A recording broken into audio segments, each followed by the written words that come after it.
सुस्वागतम. गोष्टीचे नाव आहे जशास तसे.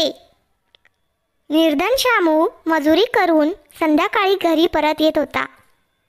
रस्त्यात त्याला मिठाईचे दुकान दिसले. दुकानातून मिठाईचा सुगंध येत होता. शामूला तो वास चांगला वाटला म्हणून तो दुकानाजवळ उभा राहिला. शामूजवळ जास्तीचे पैसे नव्हते म्हणून तो सुगंधाने संतुष्ट होऊन परत फिरला. थांब, मिठाईवाला ओरडून म्हणाला. पैसे न देता कुठे निघालास?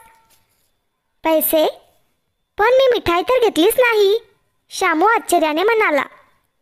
पण तू तर मिठाईचा वास घेत होतास, तेही मिठाई खाण्यासारखेच आहे, मिठाईवाला म्हणाला. तेव्हा शामूला एक युक्ती सुचली. तो आपल्या खिशात ठेवलेली नाणी वाजवू लागला. ती का वाजवत आहेस? पैसे काढून का देत नाहीस? मिठाईवाला म्हणाला. पैसे तर मी देऊन टाकले, शामूने उत्तर दिले. केव्हा दिले तू पैसे? मिठाईवाल्याने उत्तर दिले.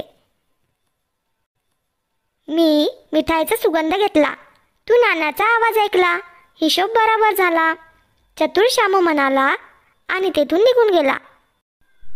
तात्पर्य: जास्त चातुर्य हानिकारक असते. अशाच नवनवीन गोष्टी ऐकण्यासाठी आत्ताच माझ्या चॅनलला सबस्क्राईब करा. धन्यवाद.